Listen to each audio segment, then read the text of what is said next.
Melissa Melton here for Truth Stream Media, and I just had to bring you an update on this story that I wrote yesterday because the new information that's coming out is blowing my mind.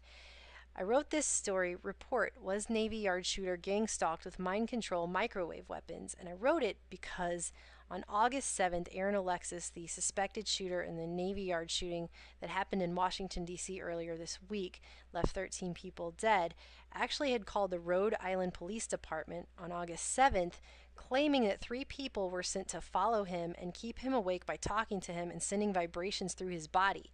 More specifically, he said that he was hearing voices that were talking to him through the walls, floor, and ceiling of his hotel room, which caused him to change hotel rooms three times to try and get away from it. And that they were, quote, using some sort of microwave machine to send vibrations through the ceiling, penetrating his body so he couldn't fall asleep. And he thought these people were going to hurt him. And he implored the officer that he did not have a mental condition, he was just really scared.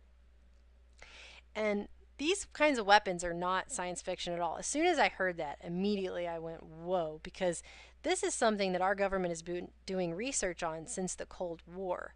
It's based on Nikola Tesla's research, and it's been around for an awfully long time.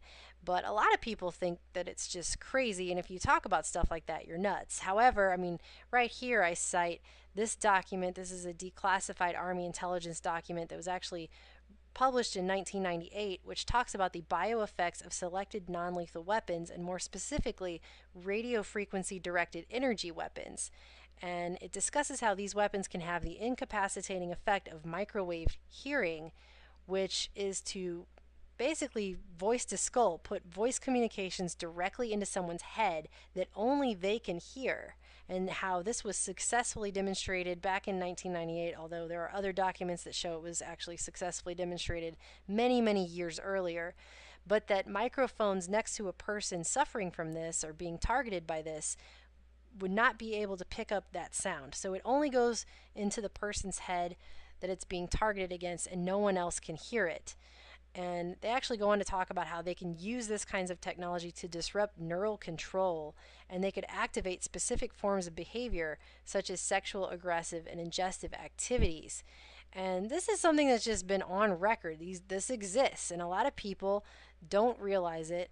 And if you try to talk about it, then they think you're crazy. And actually, when they first reported on this in the mainstream media, the way they kind of spun it was to make it seem like that's just more evidence to prove the guy's nuts. However, in light of new information, they really can't do that anymore because this has now come out. This is the Washington Post from today. Officials, Navy Yard shooter carved odd messages into his gun before carnage. And this gives me the chills, you guys. The phrases he carved into his weapon were better off this way and my elf weapon. Ugh. So, ELF, what does that stand for? Well, even the mainstream media admits that ELF stands for extremely low frequency, which is the type of frequencies that are used in these microwave weapons. And then they go on to say they can refer to weather or communication efforts. And it's just blowing my mind because they straight up admit here weather efforts. That means that extremely low frequency waves can be used to modify the weather, and they're admitting it in the mainstream media. I mean, this is the kind of stuff that if you talked about this even 6 months ago, they would be all over you and calling you insane. And they do go on to admit that this is a conspiracy theorist issue where they talk about how extremely low frequency waves are used in the military project, which was HAARP, the High Frequency Active Auroral Research Program. And they say HAARP is often cited by conspiracy theorists. Yeah, you think, because this thing is used, obviously, as you even admit here, Washington Post, in modifying the weather. It says so right there. And this article just it goes on to mention several things that I just have to share with you guys. First of all, it talks about how on August 23rd, Alexis visited the VA Medical Center because he was complaining of insomnia, and he went to get sleep medication. And then by 5 days later, he was back requesting a refill, complaining that it was attributed to his work schedule. Well, of course he would complain that it was contributed to his work schedule. Do you think he's going to tell them that voices are talking to him, especially after this police report where quite obviously after he was honest and said, hey, I'm hearing all these voices, they're coming through the walls, I think people are using pulse weapons on me. this officer here, if you can see here in this Sharpie markered out portion down here at the bottom, you can still kind of see the tops and bottom of the words. The phrase showing signs of some sort of mental deficiency is used right here. So obviously this officer thought the guy was nuts, and he probably figured out at this point that he can't really be honest with people about what he's suffering through, because if he is, they're probably going to throw him into some kind of psych ward. And on his second visit to the VA, this is when they gave him the antidepressant trazodone, which a lot of people have seized upon and said, oh, see, he was on antidepressants. Yeah, he was, but not before he was having these issues where he thought that he was hearing voices coming through the walls, ceiling, and floor, and that they were using microwave weapons on him. This article also goes on to say that he had been estranged from his family for many years, that they had not talked to their brother in years, so he was definitely a loner and the kind of person that's been targeted in these types of situations. And here's another article talking about it on the Washington Times, 42 days after microwave mind control complaint, Alexis kills 12. And this one, it also mentions the same document that I mentioned, the bioeffects of selected non-lethal weapons, written after my article was written. Just want to point that out.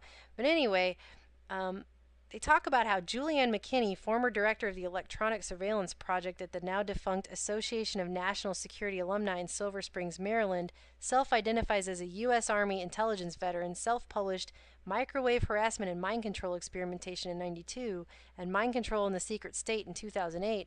And according to her paper, she says the long-term objectives of these harassment and experimentation campaigns appear to be to redirect the targeted individual's feelings of hopelessness, anger, and frustration towards racial and ethnic groups and towards select prominent political figures, and to force the individual to commit an act of violence, whether suicide or murder, under conditions which can be plausibly denied by the government.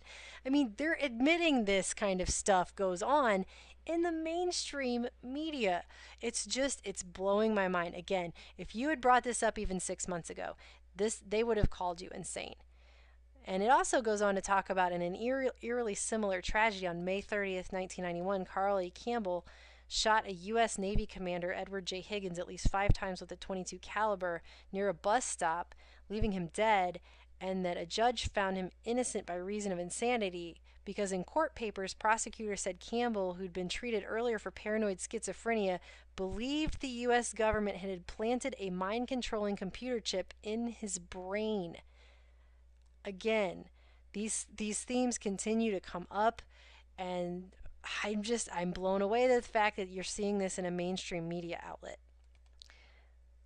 Like I said, when Alexis went to the VA and he was seeking treatment for his insomnia, he did not mention the stuff that he mentioned in the August 7th police report about hearing the voices.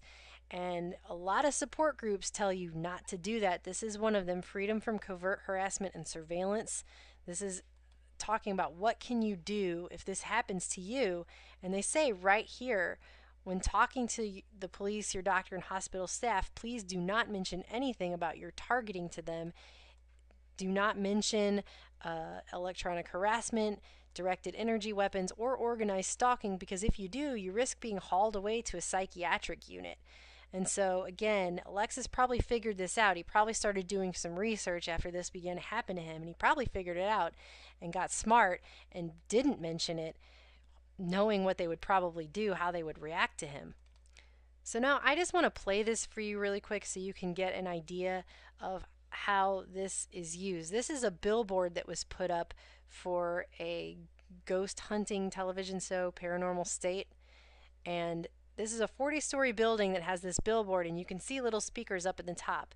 But when you walk underneath it, you can hear the voice as if it's coming from right behind your shoulder.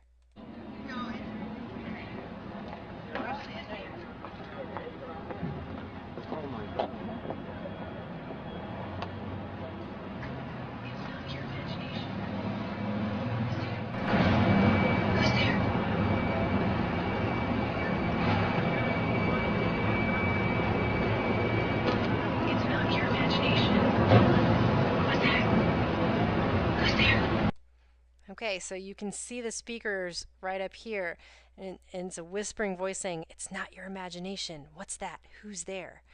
Now, just think about this for a moment. Think about if you had a voice constantly talking to you, whispering things or saying things to you all the time that no one else could hear, right into your mind, basically, and that you couldn't get any sleep, and that it went on and on and on. I mean, they could have these people who are doing this compartmentalized. They could be bringing them into a booth and having them record a few statements, not even realizing what those recordings are going to be used for, and then they could be used later, sent out as a directed energy weapon into someone's head, make them hear that over and over and over again, and just to drive them insane. I mean, after you deprive someone of sleep for long enough, I mean, obviously this was going on for weeks. If this police report happened August 7th, he's going to the VA on August 23rd, and then the shooting happens a few weeks later. And I mean, I've got to say it again, guys, he carved better off this way into his weapon. I mean, were they telling him, just do this, you'll be better off this way? If you just do this, if you just put yourself out of your misery, you'll be better off this way? I mean, oh, it gives me the chills.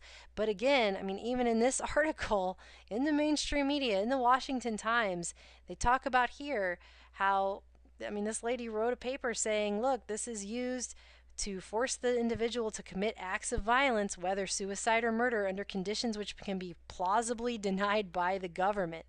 And you know, I'm assuming that the only reason they have to come forward with this now is because the information came out about the carvings into his weapon and what they stand for.